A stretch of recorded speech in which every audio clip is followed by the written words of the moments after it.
Thank you, darling. Hello, boys. Welcome back to the Ground Zero Cheers. podcast. Hello, mate. Good to see you. Oh, it's been too long for me. I've missed it. Yeah. This isn't your first podcast back, is it? Is It this your is. first You one? are the first. Oh, You are the first. I had to say it with someone gets special. in. Oh, You know you're a what I bit mean? cold, mate, aren't you?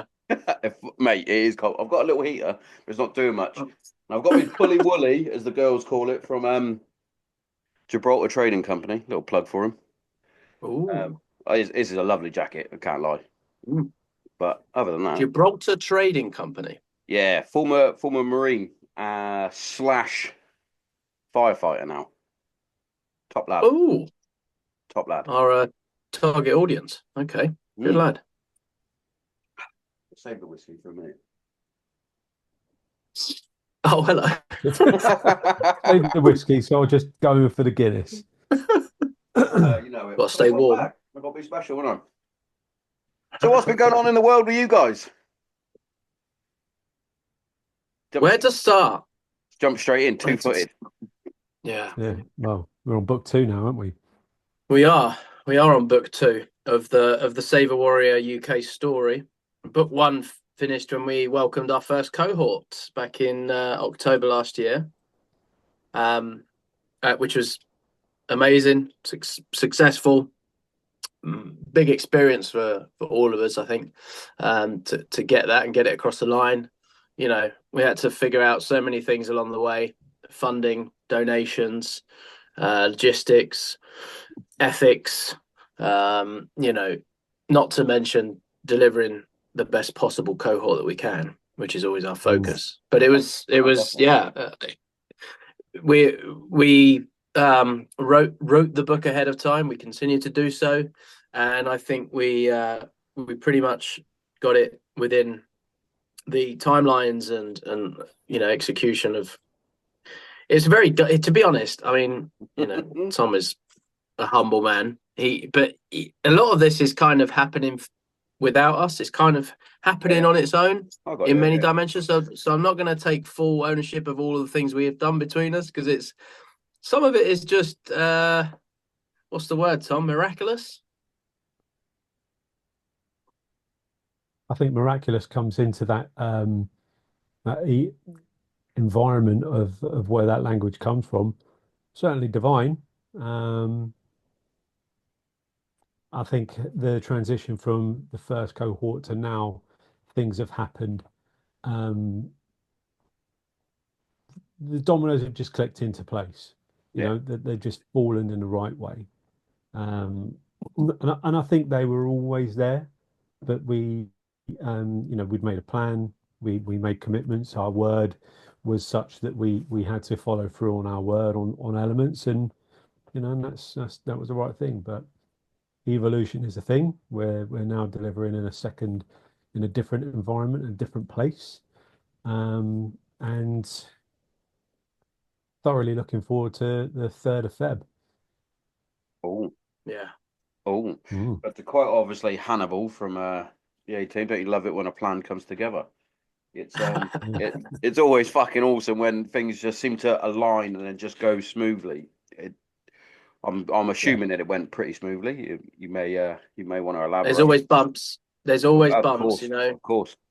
Yeah. But I think, just to keep it sort of meta a little bit, as long as you've got that clearly defined North Star that's guiding you, it'll pull you over the bumps in many ways. And each of those bumps that we had they're various. Some were rooted in expectations of how we wanted it to go, and when it doesn't, it's a disappointment, right? So you have these expectations, and then you've got to check your own resentments, and you've got to check your own sort of inner mapping of what's how the world should work compared to how reality presents it to you. Adapt, overcome, all that good stuff. And love all that. Yeah, it's been it's been a hell of a thing. I know, for me personally, there was a come down, an emotional and physical come down after delivering the first cohort. It was a peak experience.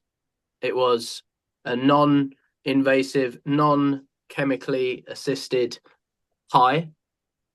And it left its mark on like I said, I don't want to speak for Tom, but for me personally, my immune system was on its ass. Coleslaws, just completely drained. Yeah, proper rundown, like. Yeah. Well, your body telling you, hey, you need to take a fucking break here. Yeah.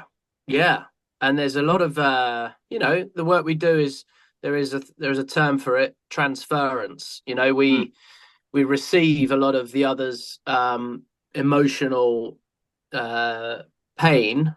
We witness it. At the very least, we witness it, right? Yeah. And the men for each other, because trauma needs a witness for it to heal.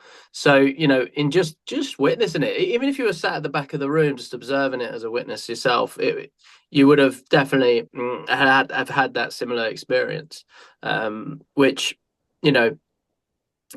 really puts it very clearly in my eyes that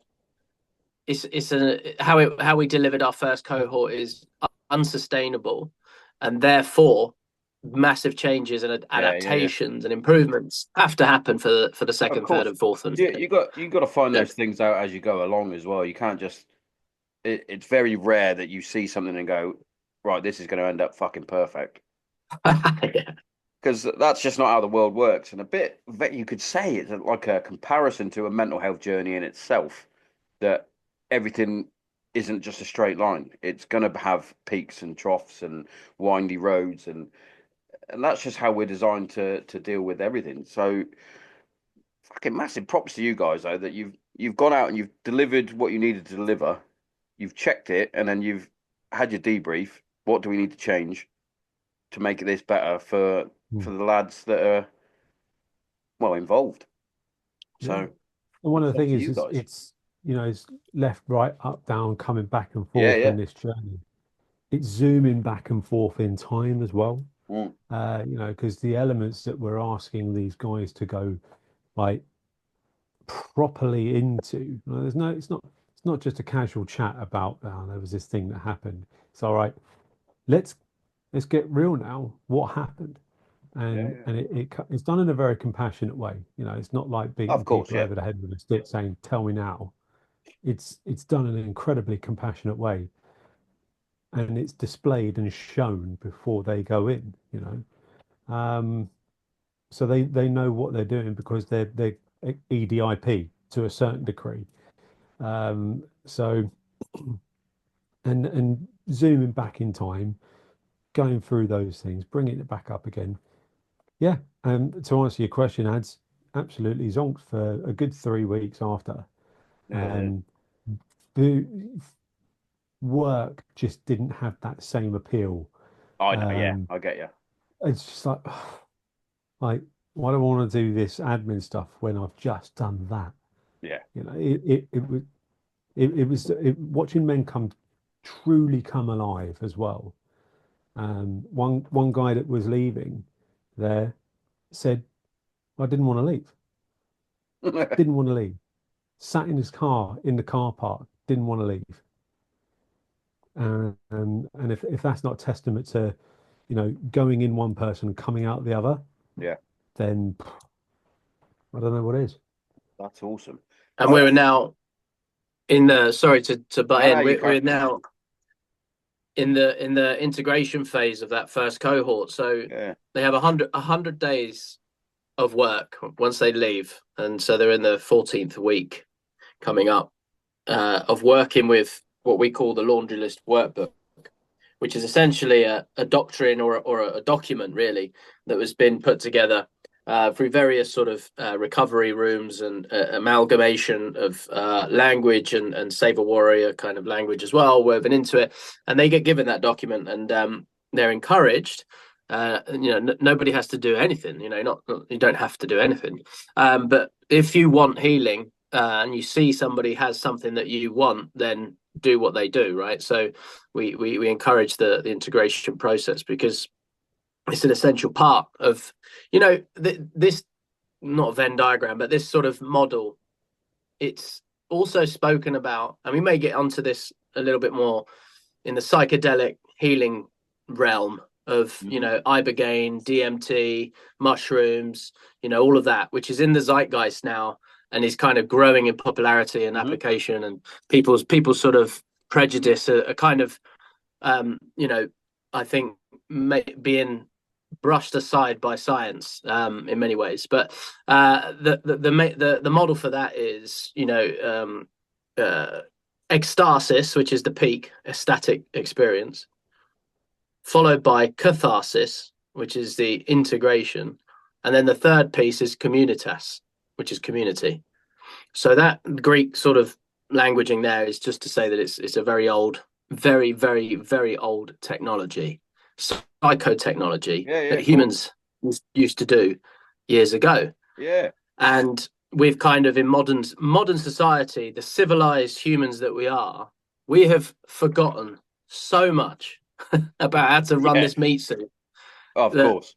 Of course. you know, it's a thing. But so yeah, they're in their integration phase right now and doing it in community every week. They're on a call and working through it and facing layers and awarenesses and insights of like, oh my god, that's how I used to be, and that's what I thought about myself, and you know, just in a very powerful group. And I think I've really enjoyed that part of it, and Tom's really led the way with that, being this person that they can rely on week in, week out to show up for them, and thus illuminating the way for what we call shepherds, which is essentially what you become once you do the integration phase and you come back for the next cohort, completing the full circle, ending in giving back and being of service. And yeah, it's all happening, and that part is really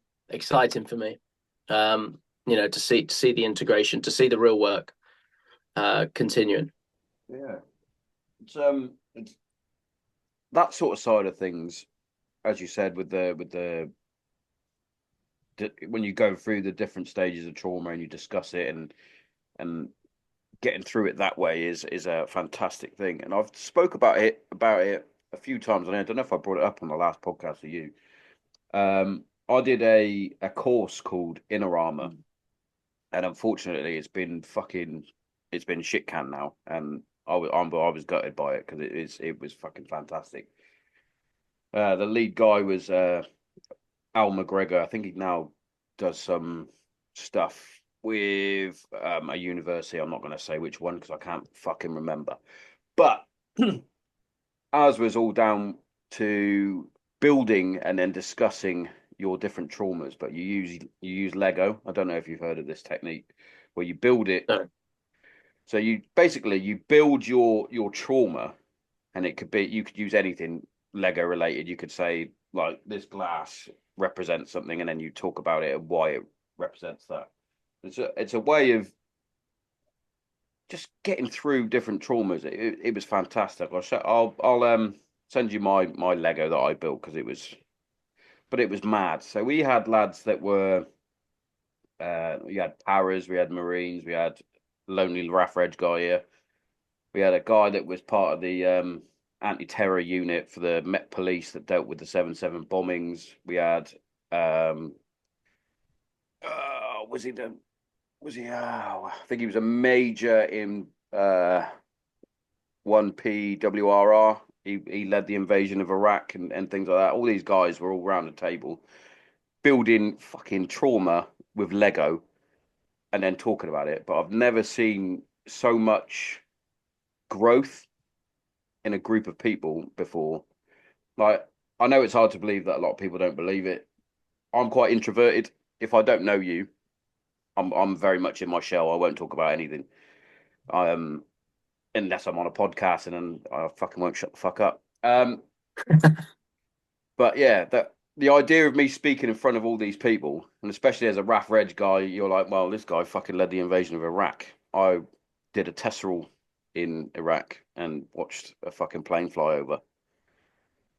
You know how a lot of men do, they downplay a lot of traumas.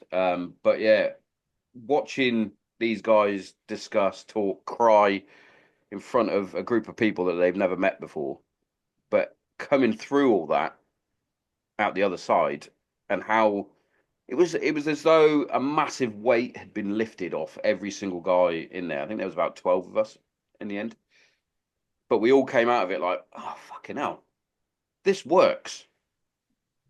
Mr. McGregor then took this theory behind. He's got a thing called the 7 questions that goes alongside the Lego. Took that to the military and the police, and they said, "What's the success rate for it?"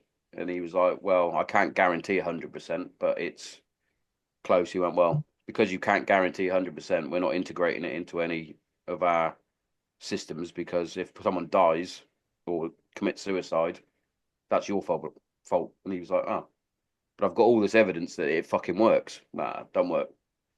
I was like, "Oh, brilliant." And then that was it. Sounds like No, that. no more Yeah, it funding. sounds like that barrier was closed from the Yeah, yeah. beginning. Though, right? Barrier was closed. No more funding. He did massive case studies out in America with their police force. All of them said it was fucking working. They feel better. They can go back to work and actually do their job because they don't have this weight on them. It was just madness, and it's just a shame that it got closed down. But that being said, things that you guys are doing are still there, going strong. So there are things out there for veterans, servicemen, or even just normal people that can fucking get through it. Yeah. Yeah, it's the landscape of offerings and solutions and healing and programs and processes and whatnot. I think the landscape has become much richer in the last decade for veterans.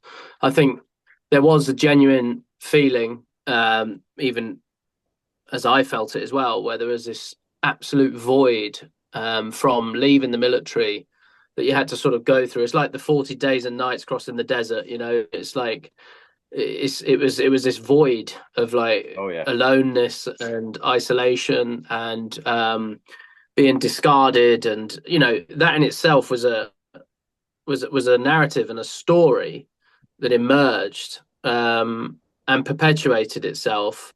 And then, of course, when you're stuck in that void space, it's easy to sort of want to identify a reason or a blame, right? And to point.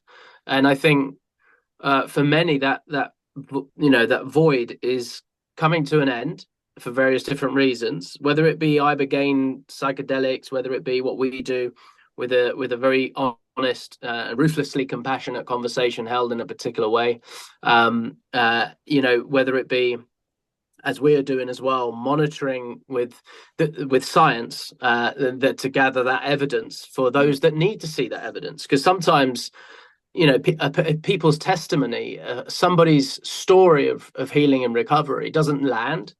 And now that could be an individual. It could be an individual it doesn't land for. It could be an organization, a company, a structure, the Ministry of Defense, politicians. Doesn't matter. You know, sometimes it lands, sometimes it doesn't, right? But the human element of it, you know, is still there somewhere. But if a structure is not designed for healing, but it's designed for war, for example, then that's where its consciousness is. It's about forward facing war games, and we need people to engage in that game, join up at 16, 17, 18. If you've got dysfunctional traumatic background in the family, all the merrier, because then, you know, you're going to have this sort of savagery about you, right? We can utilize that and we can point it towards, you know, hellfire. And, you know, ours is not to ask why, but to do and die. So, you know, you take that demographic of the population and then you use them, and yeah, we can, you know, I have no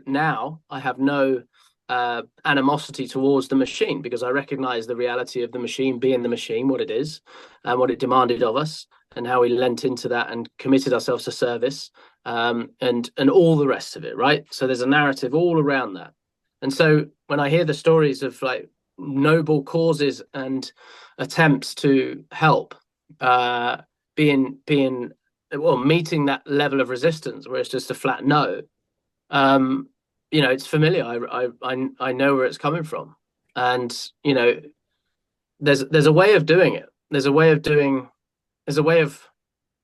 moving the cause forward, so that the way you communicate it doesn't activate the immune response system of that organism that you're trying to communicate it to. And if you don't have the right language, if you don't have the right awareness, self-awareness, humility, an approach, you'll activate the immune system and it will shut you down as a threat. And so anyone listening who's thinking about starting a noble cause, embarking on a hero's journey of sorts, and you want to do something about a particular problem, it doesn't have to be about mental health or veterans or first responders, whatever it is, just know that you're going to have to master language. You're going to have to master how to communicate through the noise. You're going to have to learn how to navigate the immune systems of various different entities, organizations, structures. And if you can do that, the chances of survival will increase. And it saddens me, obviously, that these great attempts and organizations and ideas do get squashed, throwing the baby out of the bathwater, as it were. So, it's a fascinating time we're in right now, 2025. I feel like I've done 6 months of 2025 already. I think everyone does.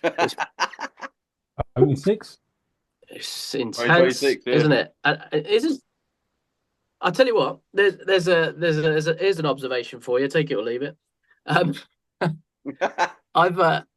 What I've noticed in the last probably 5 years, I would say, there is a felt sense that my relationship to time has changed. And what I mean by that is that an hour now is not the same hour 5 or 10 years ago. In other words, what can relatively be achieved in an hour today is not the same as what we could 5 years ago. Now, there's lots of things that AI, remote working, this sort of can-do attitude. Lots of factors affecting that. But to sum it all up, I think we're experiencing exponential time curves right now as a collective. And so every now and then I have to stop, check myself, and just drop back into something that never changes, the tides, because I spearfish. So I look at the tides, I'm like, well, what's the tide doing? The tide right now is at high water mark. Okay, great. That means that in six hours, it's going to be back down there again. Got it. All right. Tune in. That's real time. But then I go again on the wagon, work. Yeah. Boom. A month has just disappeared. I'm like, crap. I never used to have that experience before. Hey, listen, this, like I said, take or leave it. This might be a totally personal experience, but having spoken to many others, this idea of exponential time happening around us, I think is a thing.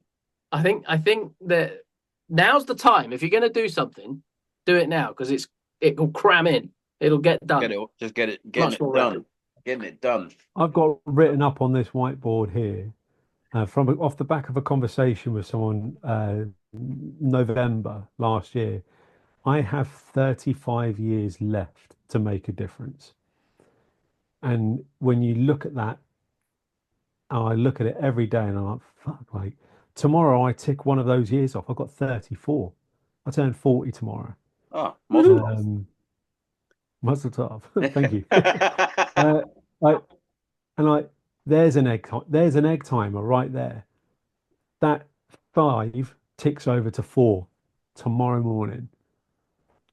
Bosh. Well, it's never going to go up.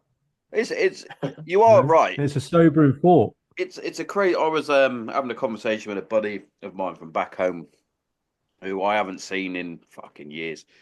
He phoned me up because he fancies playing my charity football match, or playing against my team, should I say? But we got talking, and I was like, "Oh, it feels like yesterday that we were playing under-18s football together." And he was like, "Yeah," and I went, "In 2 years' time, I'm going to be 40." I was like, "Where did that like 20 years go?" I don't understand where it's gone.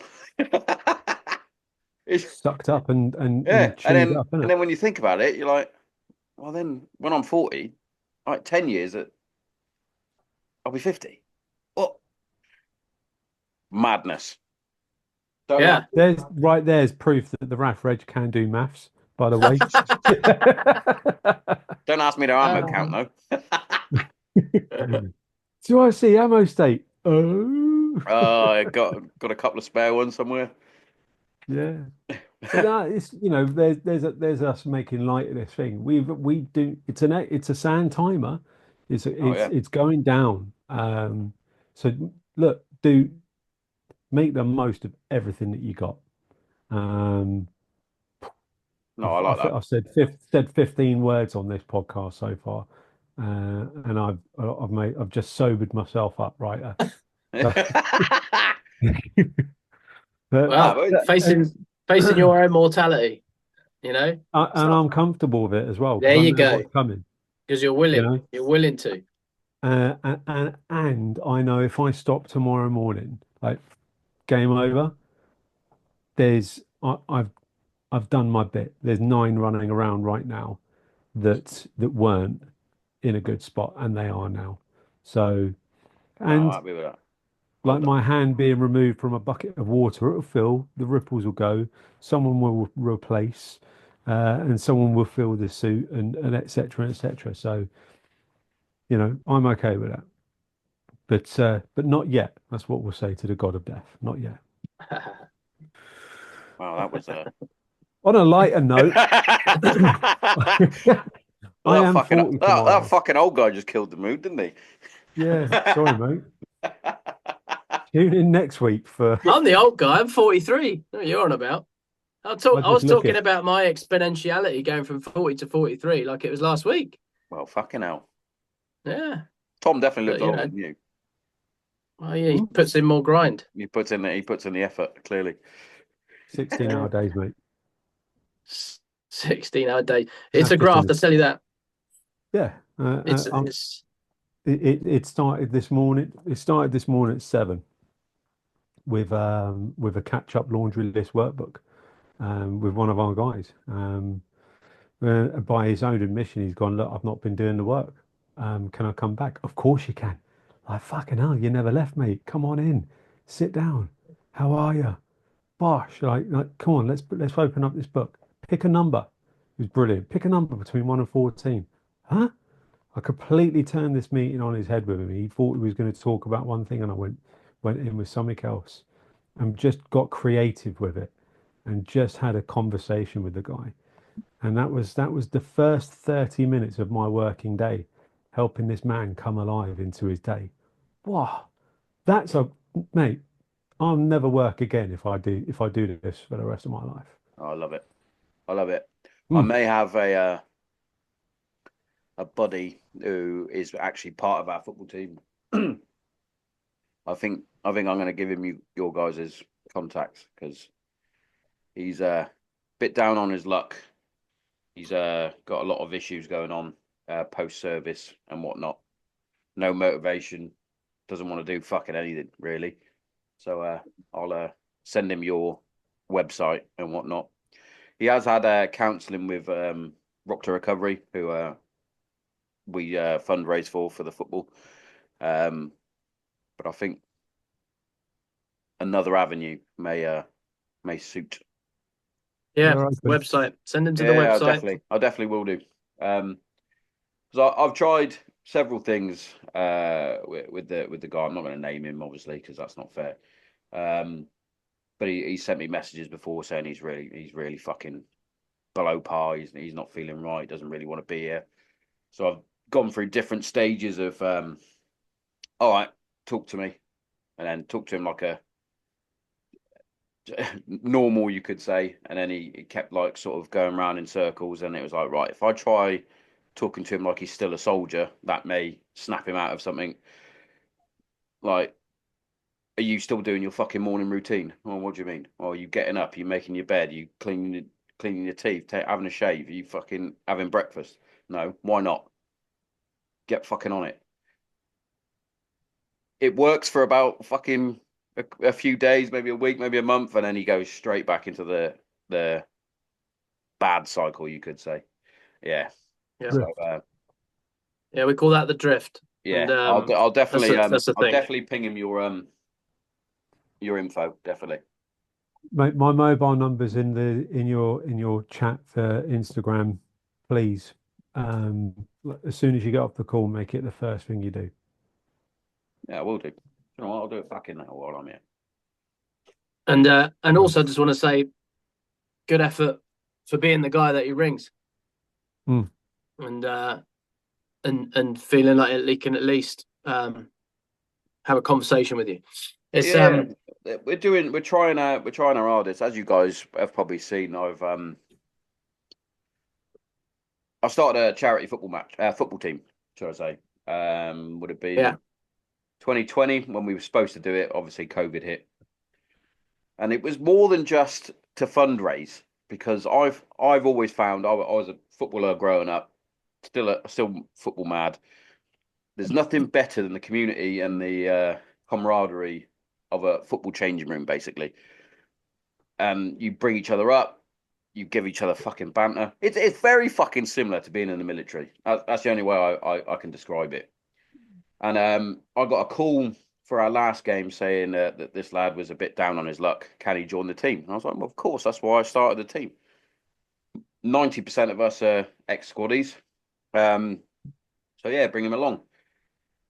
Fast forward to this year. I've organised 2 matches. One where we're going on tour. We're going to Belfast for a football match. Playing against Northern Ireland fans team. They do a lot for charity as well. And then another one in Kent, but it's a return leg from the last game. But I've been trying to get this lad to come out with us, because I'm like, that's the point. It's lads only. It's like lads on tour. But it's also, we can get amongst each other, lift each other up, talk about problems if we need to, go out, have a Guinness, get on the piss if we need to, or not, if it turns you fucking into a nightmare. But that was the idea. As soon as I put it into the group, he was like, nah, I'm not doing it. I'm like, well, you are doing it, because that's my job as captain, as owner, as founder, whatever you want to say. I'm there to lift you up. That's the reason why I started the football team. That's the reason why I started the podcast. And yeah, he just needs to sort his passport out now. So he's we're that close to getting him on board. So if you're fucking listening, sort it out. But yeah, he's a good lad. He's a good lad. Just a bit down on his luck. But yeah, hold on. Let me just send him your details. Thank you, mate. Boom, boom, boom, boom, boom. Let me get your website as well.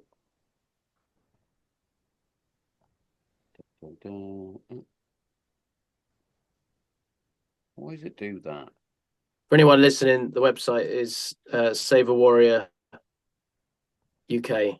For the millions that are listening. Yeah.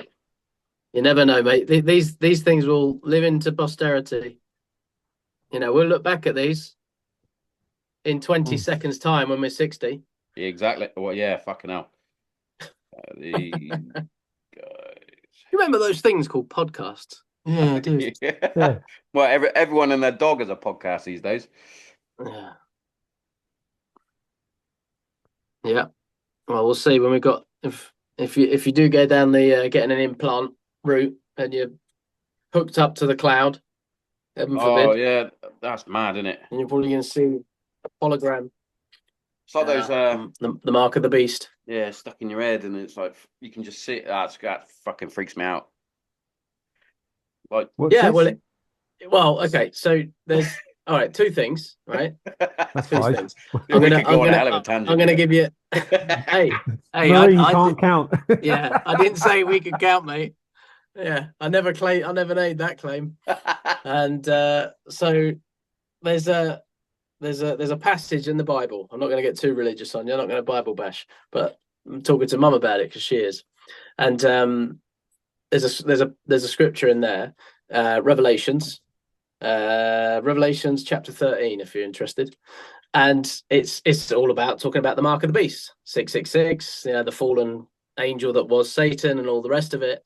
And in there is a prophecy scripture. So it's just about this long, not that much to read, but essentially it says those who follow the mark of the beast will have on their right hand. So the microchips that they're talking about You can have one put in an implant in your hand, which contains all your ID and data and all the rest of it if you want, and it can open your doors. Super convenient, and you won't feel a thing, and you get a biscuit, right? So it's all nice, it's all lovely, right?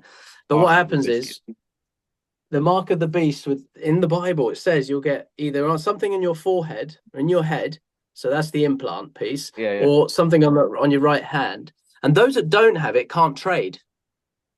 So you can't buy anything, you can't own anything, you're isolated, right? You're ostracized. So everybody started to freak out because this ancient prophecy is like, hold on a minute, you're telling me that, and so there's that. And if we lose sight of the humanity of this thing, I think this is where a lot of stuff that influences our work in terms of the culture and whatnot, that we're experiencing a massive disconnection, like humans in general, totally disconnected from one another, from our emotions, from reality, definitely from reality, and instead we're like sucked in through the Black Mirror to all of these comparisons. I was about to say it's like being in a Black Mirror episode. Yeah, and it's a treacherous time in many ways, and people are disconnected. COVID didn't help, obviously, that whole thing, isolation, and it just sort of set the tone, really. But what I'm seeing, what I'm tuning into, is one of the most valuable things in society right now, and anything that's scarce tends to be valuable, right? Diamonds, gold, etc. And human connection is scarce. Real human connection. Realness is scarce. Values, moral code, family unit, all of these things are scarce, and people are starting to crave it. And there's this massive insurgent of young guys, men, young boys, coming back to the church. So this is what I'm reading out there. And my mum goes to church every Sunday, and she's like, "Oh, more young people Sunday. It's looking good. The flock is growing. All the youngsters are coming in." And I'm like, "Oh, really?" She's like, "Yeah, it's we're full, and it's a big old place." And that's interesting to me. Yeah, you say that, right? So I've noticed that my two daughters keep mentioning Christianity and things like that. It's not like it's a huge subject at their school or anything like that, but they keep asking questions like, "What's the difference between Catholics and Protestants, etc., etc." And then they'll say, "Oh, I believe in God." And I'm like, "Oh, that's nice for you. Good for you." And then it's, "Do you believe in God?" I'm like, "Well, no, I'm an atheist. I grew up as a Christian. I was baptized and I went to a Christian school, etc." And I understand it all, but I also understand that you've got to make up your own mind. You can't be forced into any sort of ideology or any sort of religion. That's down to the person. So I always say to them, if you want to be religious, you be religious. If you want to believe what you want to believe, if you want to believe there's a higher power, then believe that. If we get to the end and we're stood in front of the fucking St. Paul's gates and you're there and I'm there and I'm going, "Well, I was fucking wrong," then I'll admit it. But until then, we'll just go down this little path. And it's each to their own. I would never knock someone for being religious, and I would never force like my atheism on anyone. I wouldn't be like, if you went to me, "Oh, God has done this," I'd go, "Well, science says." I'm not going to do that. I used to. Oh, yeah. I used to. Don't get me wrong. Very highly opinionated me. Always. Even I always joke with my missus that I will argue even though I've been proven wrong for the last hour. I'm just going to keep doing it because I know it's annoying you. That's just how I was. But at the minute, I'm in that sort of stage in my in my short life that I'm like, why are people just arguing over silly things? I'm, you know, I like the idea of faith and putting your faith into something that's already planned out for you. I like that because then you can go into the world without I say without a care in the world, because obviously you have a care, but in your mind, it's already planned out. Someone's already looking after you, so you can be a bit more free with what you believe, what you want to do. I admire that, because I'm just not hardwired to go, well, God is telling me to do this, so that's why I started a podcast. He may have done, but at the minute, I haven't had that eureka moment, you could say. He works in mysterious ways. It works in mysterious ways, yeah. Yeah, I respect that, and yeah, Tom and I are very, very cautious about Save a Warrior being perceived as anything other than a really important conversation where the potential for transformation can occur. But there is an idea that suicide in particular is a spiritual problem, not a material one. Yeah. So, that philosophical approach, and by the way, as far as I have it, psychology, all it is philosophy. It used to be called philosophy, and then we started calling it psychology. No, I get you. So your philosophy of life, meaning, purpose, what's it all about?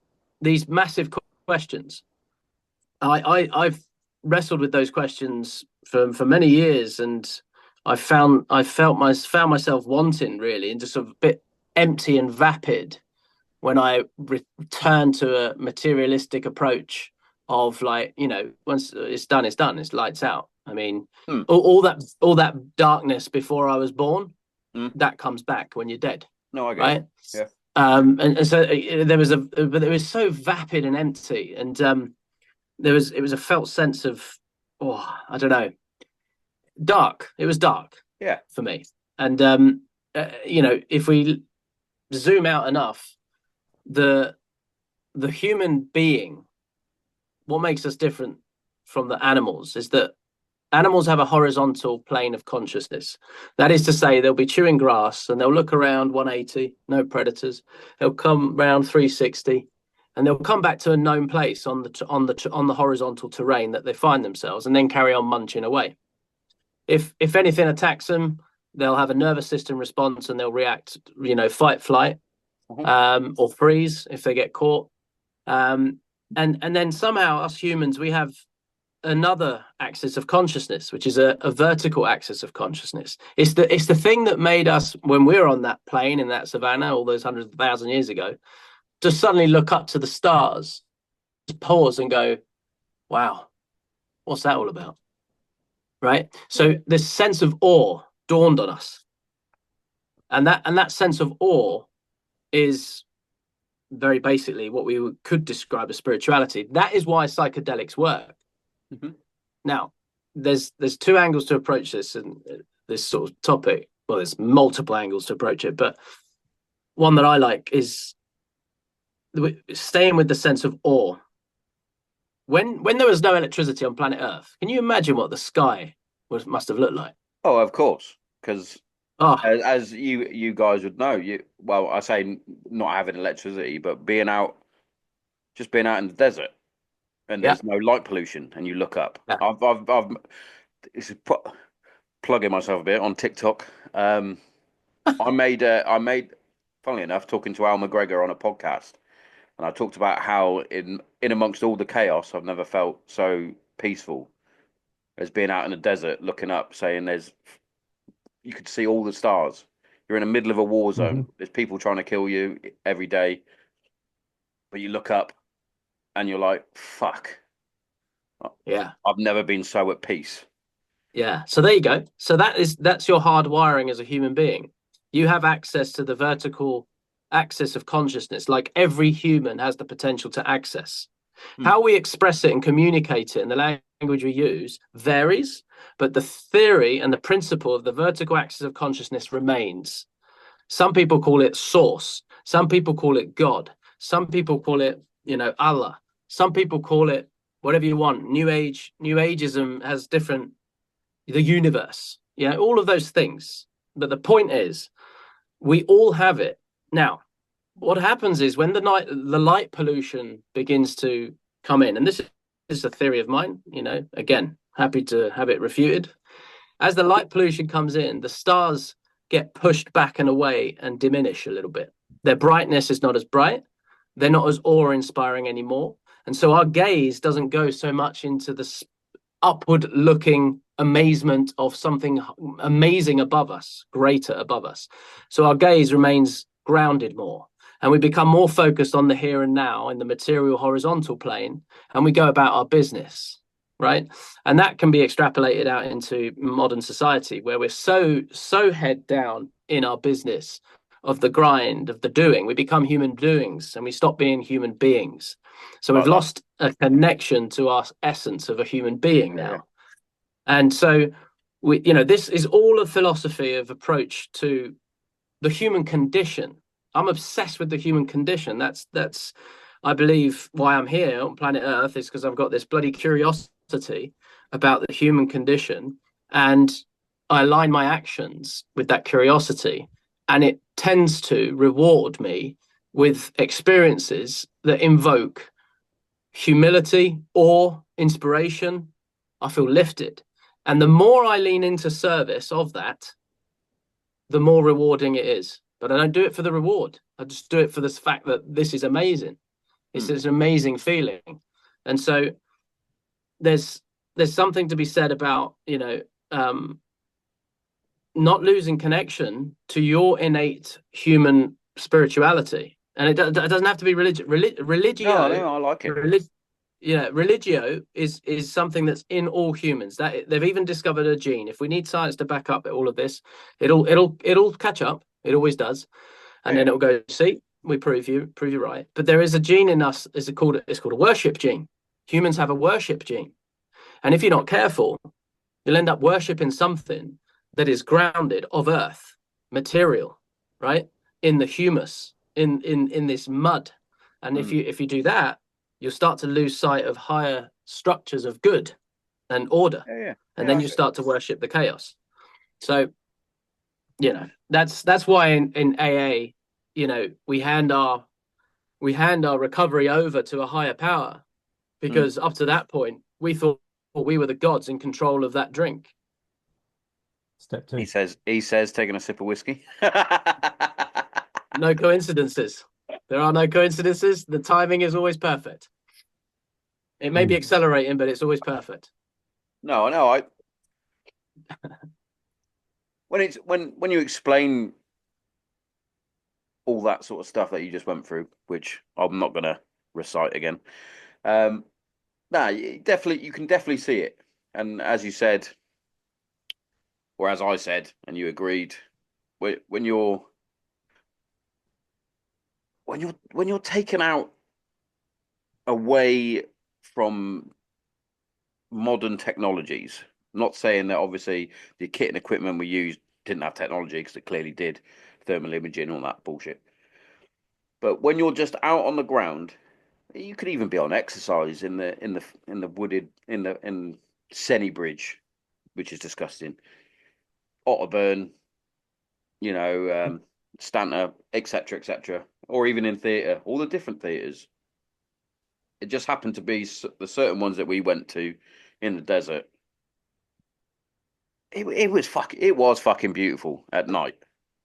I'm fucking freezing, mind, but it was fucking beautiful. I intentionally used to choose the second to last and the last stag of the night, so that I could get my lads would get a good bit of kip. But I had that twilight period from pitch black to a little pop of purple light. That you could kind of see it coming through the HMVS. And I used to line up the gun and play roulette just to see if I could get the sight to be bang on where the sun was going to come up. Never got it right, but that was just a game of play. But it was, and to hear that warbling of the call to prayer coming over as well, that magical bit. Woodbine on, coffee on the brew, lads are resting, and it was just calm. Then the sun comes up, then them funny little birds start chopping around, the odd motorbike, and then you're into right, okay, stand to moments, and throughout the rest of the day. But just those little moments of solace and joy, you can find them anywhere. At any given moment, that feeling is Oh yeah. within us. At any given moment. Me, me, And, you know, me and my missus have you've just noticed. got to tap into it. Yeah, me and my missus have noticed at the minute. So in our bedroom that we got now, as we discussed before we hit record, I've moved house, hence why I'm in a I got brick now instead of wood, which is good. Um, but we've still got a lot to do in the house, and one of which is getting all our windows replaced. We don't even have curtains up in our room at the minute. But the other night, it was a complete clear night, and our bed was just facing the window. I could see out, and you could see just that it was just a handful of stars. But fuck me, was it just peaceful? Yeah, I like to sleep with a little bit of noise, so I have some music playing, just because it helps me settle my fucking brain, as mad as that sounds. But I was like, I had some nice chilled music on, looking out, and I was like, this is nice now. Fucking class night's sleep, brilliant night's sleep. I've noticed I've actually slept better since not having curtains because getting up when like on my days off, this is because obviously normally I'd have an alarm set up to go to work. On my days off, I'll get up when the sun comes up, as you're supposed to, as a human. Yeah. And it's like, I've slept really well today. It's fucking brilliant. It's delicious. And it's amazing what Yeah. a good night's sleep does. I know a lot of people take that for It's granted. medicine. It's medicine. You're absolutely right. I mean, Christ, if each of us, would hear this and say, let's get the five fundamentals in place, right? And then let's have a conversation about your mental health, right? The Yeah. fundamentals of hydration, movement, sleep, good nutrition, and human connection, right? Get those first, and then come back to me, right? A good breakfast, it does wonders for depression. Yeah, just the basics. Sleep, though, my God, It, sleep it's deprivation it's is a mad torture. how people don't know the importance of having good sleep. And I've noticed a lot on different social media platforms, whether it's Facebook and that. You'll wake up in the morning, you'll click on someone's story, and it's got no sleep club or insomnia sucks and stuff like that. It's like you guys need to sort that out. I know you're trying. I'm guessing you're trying because nobody wants to be up all night and turn into fucking Tyler Durden, do they? But it's They're not getting trying that that hard because they're on social media, Yeah, staring at a blue screen at 3 o'clock in the exactly, morning. exactly. Turn your fucking phone off for a start. yeah, Lock it yeah. away Look at the before you go to stars. bed. Go for a Look at the walk. stars. Yes. Go sleep in the Yeah, garden that's for a day. that's my Meditate, point. Tell you what, I box used to breath, grow when I was growing hot up. My bar. old man used to take us occasionally, and then me and my brother used to go. Sometimes it was even down just to the local field, and we'd camp out and just get outside and have a good camp out. My old man used to take us to the beacons, um, which is funny because you would occasionally when we went out, you'd see the guys doing selection going over the fan dance, and we'd watch them go over the fucking hills, and that was always fun. Um, but yeah, just getting out, get out. It's Yeah, mad. Everyone looks at you and say, "What do you mean, get out? Go for a fucking walk. yeah, yeah. Do the Put work. put The your drift phone is always away." on. I had it the other night because I preach all this, get a good night's sleep, and I'm fucking terrible for being on my phone. I'm on my phone all day at work, on my MacBook at work, I'm on my fucking laptop at work. Blue screens a lot, constant. The other day, I could feel, and you guys will probably know as well, when you feel that there's something on its way, whether it's a fucking blip in your mental health or you know for a fact that you're gonna have a fucking depression episode, you could call it, where you feel like shit. I could feel that building, and I got home and I was having dinner with the missus, and I went, not using my phone at all tonight. She was like, "That's not like you." I'm like, "Nah." Turned it off because during the night, normally when I get home, me and my missus will be chatting away, but I'll be scrolling, or I'll be making a video for the football team, or I'll be trying to get guests on for the podcast, or I'm sending emails still. I haven't switched off. And I was like, something's happening here, and I'm not feeling right. Phone was off in the fucking drawer. And I was like, it's better. Did she do the same? No, did she? Fuck. I was like, I might as well turn the fucking Yeah. Xbox on. And Well, fucking.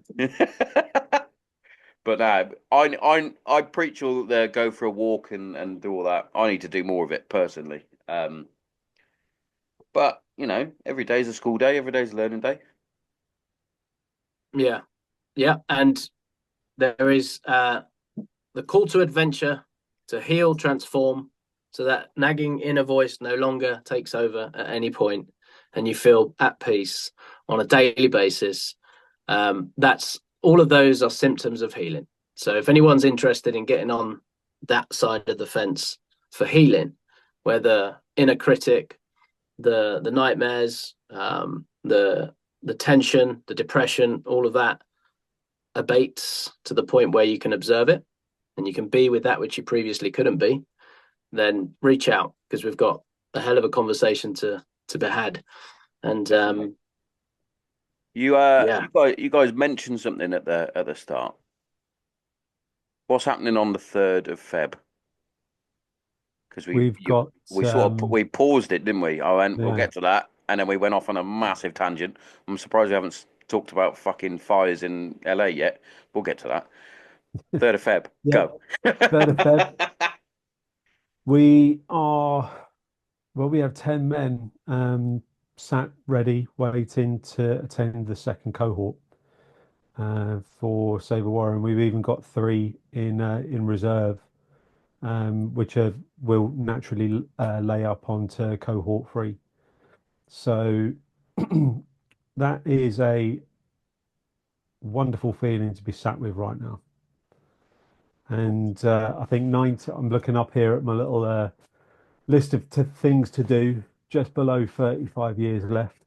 There's 95% jobs done. There's a few little things outstanding that Adam, we need to square away tomorrow, mate. But You got to bring the to cakes the in though, because men, it's your birthday. eh? You got to bring the cakes in though. It's your birthday, isn't it? Oh, mhm. I'm not taking them to Tenerife, mate. You could come over here and pick them up. But you know, I'd it's rather go to Tenerife. look, I mean, tomorrow, like, yes, it's my birthday, but here's the thing. Um, Sabre Warriors, the men's attendance to the cohort's more important than Of that for course, me. yeah, yeah. No, I get you. And tomorrow I'm picking up the vehicle, the hire vehicle, and loading the vehicle up with elements that are going to come down to where we're delivering the site in a weekend's time. So there's time. Here's that thing again. It's not stopping. So I've got the weekend to switch off, and we have something nice planned as a family for Saturday and Sunday. I'm going to go and connect with my breath. Do you remember Dan Hughes at V2V?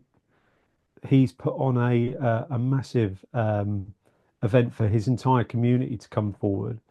And I think there's about 40, maybe 50 people all coming together to do a mass breathwork session. And all of that money raised is coming towards Save a Warrior. Oh, It's a nice. that's a birthday present for me as well. So I'm just offsetting my birthday celebration to these before and after the actual day moments. But got a fantastic weekend coming up. Really, really looking forward to it. And there are two friends of Saw coming as well to that. I'm going to meet everyone. It's Adam. I wish he was over here, mate, so that we could do more of it together. Yeah, Um, yeah. but you know, you got the island life, and He's an that's a island beautiful boy. little portal, a beautiful little portal to see into every time we chat, mate. So thanks for my guided tours around the island. I feel like I Yeah. know it, and I've never been. Oh, it's a beautiful island, Tenerife. Yeah, Mm. exciting times. And we got a new spiritual home. You know, we were in Cornwall, and that Yeah. was wonderful. And it was everything it needed to be for us. And then, you know, we trust the next evolution, and we're now in Bedford.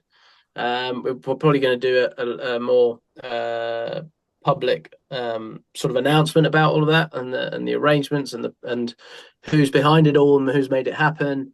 But wonderful partnerships have developed in the last few months, and we're very grateful for each and every one of them. So, yeah, it's good bit of momentum we've got behind us now. Yeah, Absolutely. that's a huge thing to get, isn't it? Is the momentum, and it's the especially when you're starting up a charity or an organization like yourselves, and you're trying to get word out there, and it's there's so many different charities, causes, and things like that.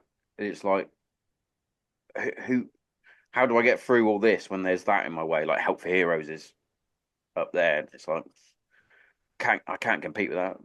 Everyone's doing their bit, and everyone's well, I say everyone's doing their bit. Certain ones aren't, but that's another story. um, and it's got to be hard, especially when you first came on. It must have been difficult because obviously you were brand newish coming in, setting up, starting up, and now you've sort of got that momentum. That must be even, as you said, like a huge Yeah, push in the right direction. Because I think yes and no. I because think for you're me personally, you're I always find that certain things when you especially if I take my fundraising stuff, it feels like a lot of the time you're putting all this effort in and there's not a lot of reward coming back and you're like, fuck, am I doing the right thing? And then all of a sudden, as you said at the start, something will click and then it's like, for example, my last fundraising event that I did in Hereford, in the build up, I was like, I don't think I'm getting the engagement that I need to get fundraise the money in that I'm trying to fundraise because the total was pretty much fucking flatlining. There was nothing, and then as soon as we hit the actual game day, and it was only a local football club, but there was nearly 400 people that came to watch a group of veterans play football against a group of retired lads that played like Sunday league, maybe a little bit higher, playing a game of football. And I made a bold decision not to sell tickets. It was donations on the gate, and that was probably the best move I ever did because people were coming in and going, "Oh, is it donation? Oh, here's a tenner," instead of paying the subscription. And then we got to the raffle and the auction, and thank God I had a fucking local legend in Hereford, Paul Man Biffo. That man could sell sand to the Arabs. I'm telling you, he was unreal in this auction. There was people buying things that were probably worth about a tenner, and he was selling them for 80, 90 quid, maybe 100 quid plus. And I was like, fucking the total was going up and up and up. I think we ended up raising nearly £4,000, I think, in total. And I was like, oh, I can't even imagine. I couldn't imagine that from when I started it, like the year before. And it's like, fuck, brilliant. But yeah, once you get that momentum and you get that little adrenaline Mm. boost, that dopamine hit, it does spur you on to go, oh, I can make a difference here. And you guys are making a fucking hell of a difference, I've got to say. And what's the next thing, Sean? You know, the trick is when you've got that momentum and Yeah, yeah. when when the cart's moving, like just it takes just a little bit of effort to push Mm. it along. What's the next thing? What's the third thing along? Look long range. And Adam, you taught me this, mate. It's like and I know you gave me a bloody good saying for it as well, but it's like it's looking down the line and being undeniable in the fact that, well, if we look that far, 10, help me out with what you called it, mate. And well, it it depends what you mean, but you're pretty much there. it's You have such certainty of where you're going, yeah, and you've lived it. You've already been there. You've been to the end result. You're book three. undeniable. It's undeniable. Yeah. Yeah, so you come back to the present day, and your entire state it will be different. Because if you live your moment blow by blow, event by event, if that's how you're living, it's just that peak experience that I had of this culmination of book one, as I call it. The reason I've got three books is because if I just had one book and there's a culmination, a peak experience, the downside, the back slope is such a drop that unless you've got something particularly compelling to pull you back up again, then Yeah. you might as well just stay there, and you might as well sit back in your laurels and go, "For nine's Yeah, I did enough. that. That'll Cheers. do." Yeah. Right? Yeah, So, definitely. you got to have that sort of idea that what does it look like in 10 years? And a lot of people don't dare go there because it's not an easy thing to do, because the moment you do that, every waking hour and day and moment, your actions are judged against whether you're moving towards that or away from it. Yeah. So it's a harsh bloody teacher. Yeah. It's like I still remember it now. You know, when you go in for your SGRs or your appraisals and things like that at work, and your boss will say, "Where do you see yourself in 5 years?" or "Where do you see yourself in 10 years?" etc., etc. I still remember it to this day. I was working as a security officer at Waitrose, and he sat in there and he went, "So, Sean, where do you see yourself in 5 years' time?"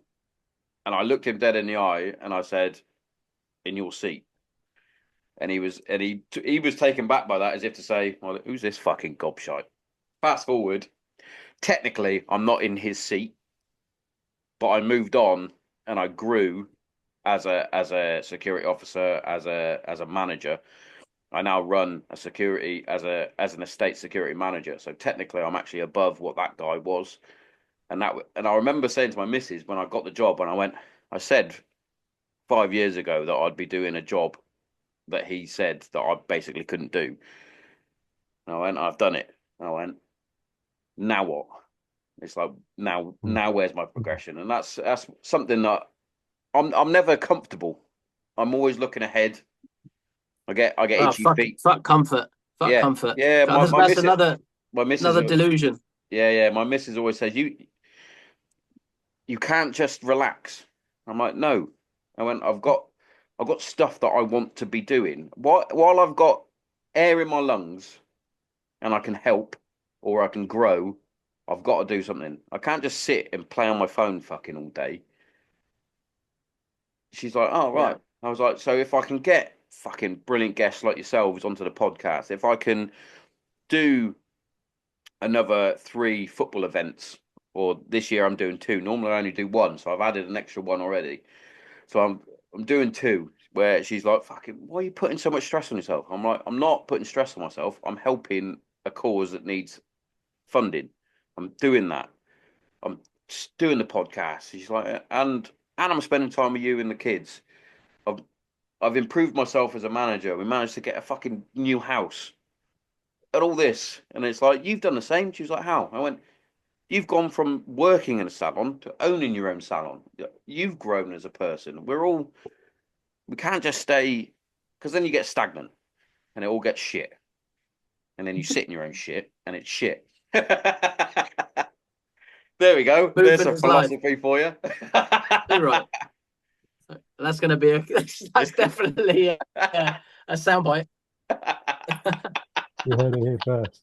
Heard it But here it is first on the true. Granite Zero podcast. It's true. 100%. Movement is life. Movement is life. Keep moving. Yeah. Yeah. Just know that suffering is a choice and struggle is what we're designed for. Yeah. Got to Yeah. embrace discomfort. You got to. I think so. There's a clue in that. Nothing grows in comfort. No, that's right. And that is what the hero's journey is about, initiating yourself out of your current status quo and your current comfort zones. You know, as painful as they may be, even those comfort zones can be painful sometimes, because you're just like, oh, I don't like the person I am. You know, Yeah. embarking on a journey of transformation and change, you know, it can be terrifying, you know, but that's where the great stories are accumulated, you know, on those terrifying journeys of exploration. Hell of a story when you're 85 and you're surrounded by your family and your grandkids, you know, and you're sort of last breaths and you know it, but you're sitting in this sense of peace, like, yeah, I did it. I played the game. Yeah. I played the big game. No, I love that. And it even now in a sense, I get it. I get it when my dad, when I go off to the pub with my dad. No, I haven't seen my old man properly for well, a few weeks now. He came to visit on one day over Christmas because he's working. He's working a lot for someone who should be retired. But anyway, I enjoy when we're in the pub, and I call it him holding court. So he'll be talking to. He could be. Most of the time, it's a random fucking bloke that he's just started chatting to at the pub while I've gone to the toilet, and I've come back, and he's in mid conversation, and then he goes into different parts of his service life. Or my old man did 22 years in the Air Force as a PJI, and then he got attached to 22 as their jump instructor. So he's got some fucking brilliant stories going on different sort of exercises with our no eyes, the blades, doing jumps with them and all that sort of stuff. He's got some fantastic stories. But just sitting there and just listening to that, and I'm like, you fucking led a life, Big Tommo. You've led a life. Which is one of the reasons why I asked him to do my episode 100, my milestone episode. I was like, Dad, do you want to come on a podcast? And he was like, who wants to hear me talk on a podcast? I went, loads of people would love to hear you talk on a podcast. Just tell a fucking story. And he does. But yeah, it's just brilliant. And I love sitting there listening to even old veterans, well, fucking anyone who's got a story.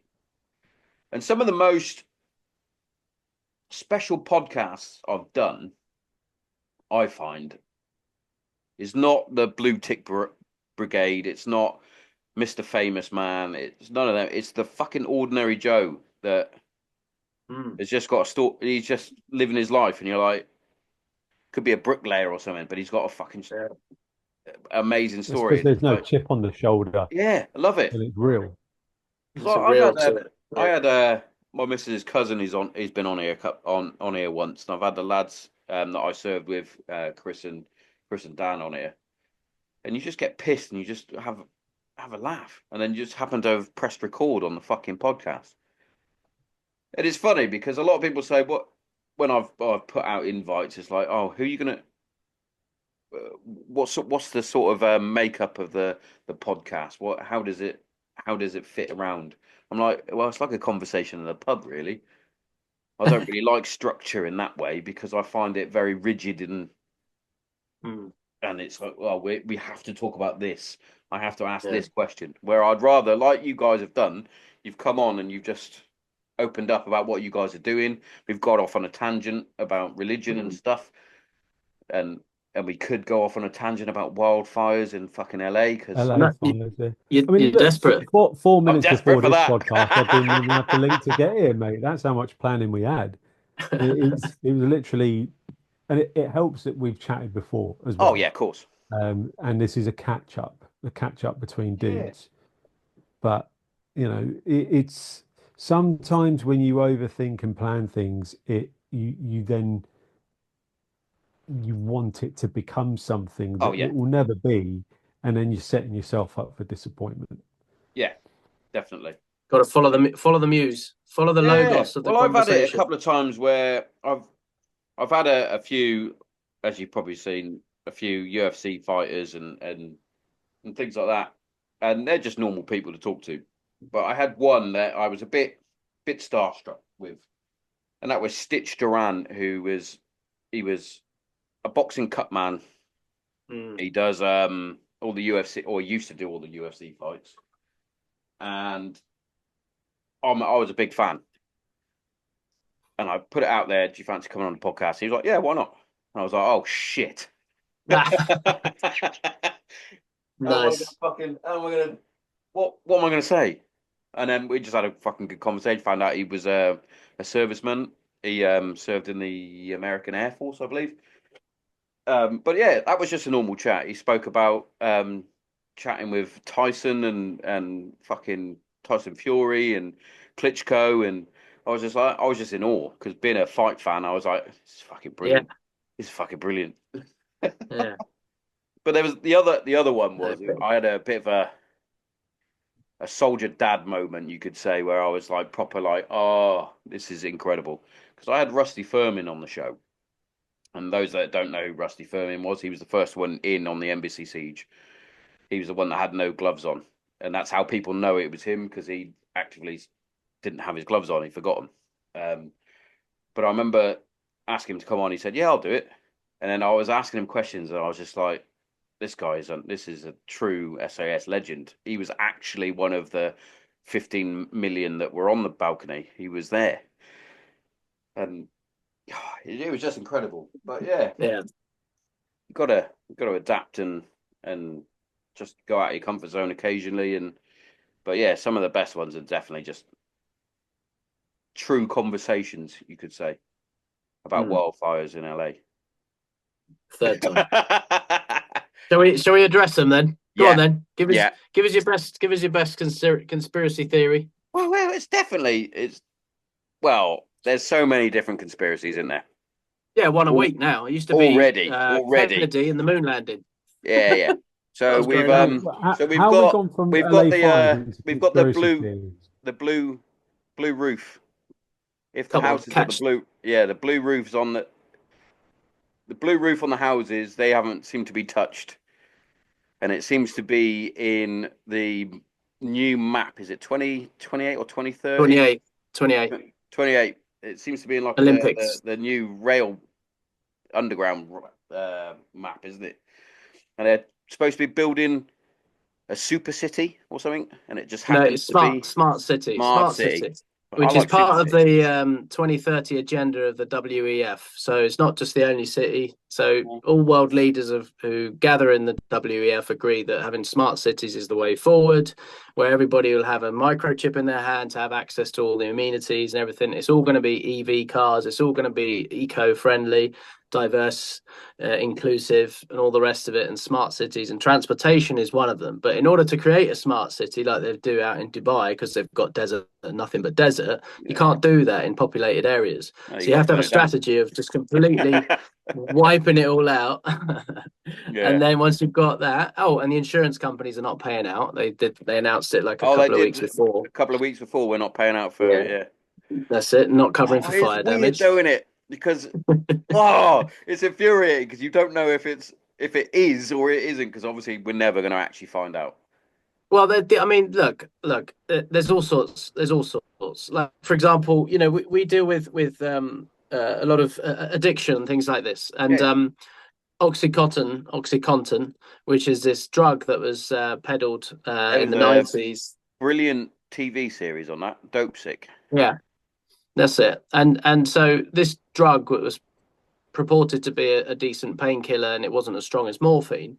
Ended up being essentially what now is the opiate crisis in America, where people were ordinary people, working people, got given these painkillers, and then it transpired that actually it was as strong, if not stronger, than heroin in pill form. Yeah, yeah, yeah. And so people were taking heroin in pill form and then became addicted. And so the Seckler family is the pharmaceutical company that won the company's not called Seckler, but the family's a Seckler. And so they basically created this opium epidemic in America, and they're responsible for something like 500,000 to 1 million people who died, overdosed It's mad, on isn't it. it? Yeah, so it's bonkers. But the only way we know all of that now is because of the internet, right? Because of this Yeah, yeah. information highway.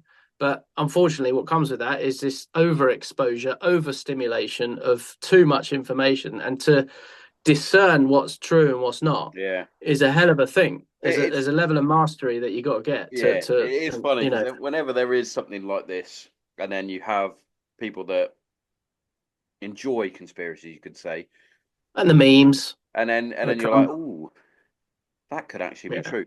And it's so funny because I will pick up on something a bit like that, and I'll say to my missus, "Oh, it just happens to be that those fires are going in the same sort of trajectory." Oh, that's a word that I'm not going to be able yeah. to say after a fucking whiskey. Same sort Go of on, give it a lines. go. I'm not going to. I'm not going Copped to. My out. fucking I Copped fucking out. pussied out on there. My fucking tongue stopped working. Um,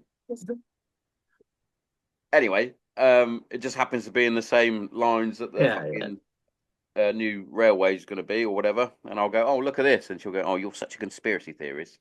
Not everything's true. And I'm like, well, most of it is. Well, look at fucking 9/11. Just happens to collapse like that, does it?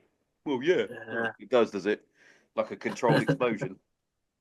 Yeah, that's the wild world of conspiracies, and I think probably part of it is a conspiracy. It's probably part of a coordinated attempt to completely drown us out with overwhelming Yeah, conspiracies, yeah, so yeah, you can't tell the difference of what is a real yeah. one and what isn't. That's And you're actually probably spot on there. well, I mean, it makes sense, right? Because it's amazing how many of them were true. The COVID thing, Anthony Fauci, and all the Yeah, rest of it. So. But there we go. It's politics is a tricky one. Religion is even trickier, and humans are the trickiest of them well, all. yeah. Well, from what I heard on the news, which I don't really like, I don't like listening to the news. You guys are probably the same. Yeah. Um, no news in the truth and no truth in the news, as they say. They're trying to ban people talking about certain subjects in the pub because it will cause aggravation, shall we say. So certain topics, obviously politics, religion, and Surely that's down to the pub landlord. trans is it transgenderism Yeah. or something like along those lines. And I was thinking, but that's an unwritten rule anyway. You don't go into the pub talking about politics and religion because you know that it's going to cause some sort of upset. That's an unwritten rule. You don't need to then go, oh, we're gonna ban that. Yeah. Now, What's it now gonna you're be just like? poking the bear. Yeah, because you're gonna get fucking Jeremy down the pub talking to Bill, and Bill's gonna be like, those fucking Muslims coming around Yeah. here, and then he's gonna go, yeah, I know what you fucking mean, Bill. It it's just gonna cause chaos, and then Right. they'll Yeah. be Well, we unless they we're want to in get rid of people from the pub, which could be we're an in chaotic times. That's for sure. So find your footing, find your grounding, find your yeah. peace, find your center, and weather the storm. Find your purpose. Aim it at something good, and just hope for the best. Exactly. Yeah. Yeah, What don't cake don't have listen you to the got for your news. birthday, Tom? That's the big question. What Home cake? baked. As a fat guy and an eater, I need to know what cake you got for your birthday. Well, me too, mate. I gave up alcohol, but I still eat. I've got a problem with eating. There you go. But cake, I just finished off the last slice of coffee and walnut, Nice, which good was choice. made for the weekend. Homemade. Tomorrow, not sure. Don't really know, mate. But I did Is that get down to dragged the down missus? to Marks and Spencer's, and I wasn't allowed to look in the bag, so I have got a cake. Ooh. Probably Marks and Spencers as well. Ooh. Cyril the caterpillar or something, Is Colin in it? Well, there was a massive argument between Asda's and Aldi. Aldi's and Lidl's and that because they all wanted Colin the caterpillar, and I then thought Colin was. whoever originally had Colin. This is another conspiracy theory. Who actually started Colin the caterpillar? They've all gone to law. It's oh, It did go, campaign didn't for it? my Colin the caterpillar. It was. It all went fucking mental about Colin the Caterpillar.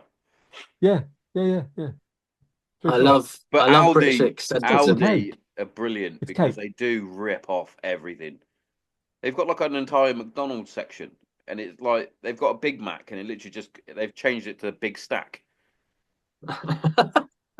and even down to like the McNugget. It's mental. You could literally have a McDonald's meal from Aldi, but I'm Wow. not going to knock Aldi because I'm on a bit of a health kick at the minute because I've got to lose some fucking unwanted poundage, and they've got some incredible like you could call them protein meals. So they've got all like the shakes that you would normally get, but then they've got high protein meals that you would have, and it's perfect for me because I'm terrible at portion size. I eat the right things, I just eat too much. So I overindulge and I'm like, fucking, I'm a fat fucker. Well, how's this happen? Oh, that's because I'm still eating for fucking 4 people and I'm not training as much as I did when I was serving. Um, but so they do it's a proper portion size. It's a bit, you could say it's like Huel. Oh, voice went like Huel, but Aldi version, you could say. Genuinely, it's like I'm trying to get a sponsor for Aldi because it's incredible. Genuinely, it tastes good as well. I thought it was going to taste like shit, and they do a katsu curry and it's delicious. Fucking shout out Aldi. Aldi. Well done. Sponsor me. You've got enough money. Well done. Happy days. What else you guys got planned for the week, for the month, for the year? Oh, Get it out there. Some big announcements are going to be coming down the pipe. That's for sure. I don't want to pop the bubble too soon. No, don't do that. We'll save that for episode 3. Yeah. Yeah. Go on, Tom. No, premature. Tom's been a spectator for this podcast. Yeah, well. It's been great, mate. I've been the first member of the audience. But it's all right. 35 years, boom, killed it. Carry on, lads. You take killed it in this this hour and a half podcast. He's killed it. Nah, but look, hey, so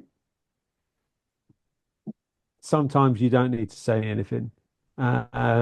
It's always a pleasure listening to Adam go off on his intellectual rants and talking about this thing that captivated me from the beginning.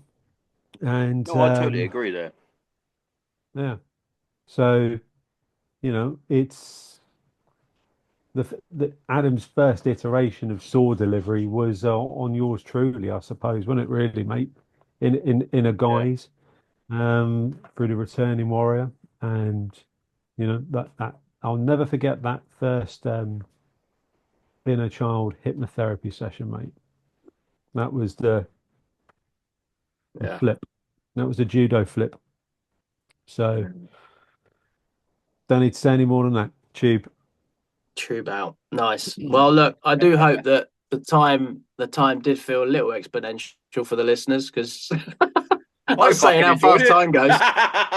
If this dragged its ass, I apologise. Time is relative. No, I enjoyed it. That's all that matters. I did too. It's my therapy. No, it's great. Damn it. I'll do what I want. Exactly. Thank you for opening up your garage, mate, to us. I appreciate you. Thanks for reaching out. It's going to get better. We'll get there. But yeah, first guys on. It's got that rustic look about it, mate. Yeah. Well, I've got the coal shed. I've got my other flags that I can put up. I've got my Iraq and Afghan flag that I can put up. I'll have a play about. Don't you worry about that. I just had to get it all in. Mate. I had to get it all in. So we moved in, and I was still. You're in. I was still fanning about, and then I had a free afternoon, and I opened the garage up. I went, I'm sorting it out. Leave me alone for about an hour and a half. Then she came in. She went, I can hear you with a hammer. What are you doing? Don't worry about it. Putting up the flag because we're in. Right. Anyway, I won't take up any more of your time because, as you said, time is relative. And genuinely appreciate it. I've already sent my main man your contact details. So hopefully, he gets in touch because I think he should. But yeah, no, genuinely, it's great to be back in the podcast, and thank you very much for being the first guys on. Pleasure. Thanks, Tommo. Cheers. Cheers, guys. Thank you, buddy. You be careful and be lucky. Mate. Hello. You're at the adverts, so don't turn off. Don't turn off because I've got some good stuff for you. First up, I'm going to talk about our sponsors. Kent CBD is our first sponsor. Now, CBD oil, as you know, has tremendous benefits, especially within mental health and physical health. Personally, I use it to help with my anxiety and my depression, but not only that, I also use it to help with the aches and pains of life in my joints, especially my ankles and my knees.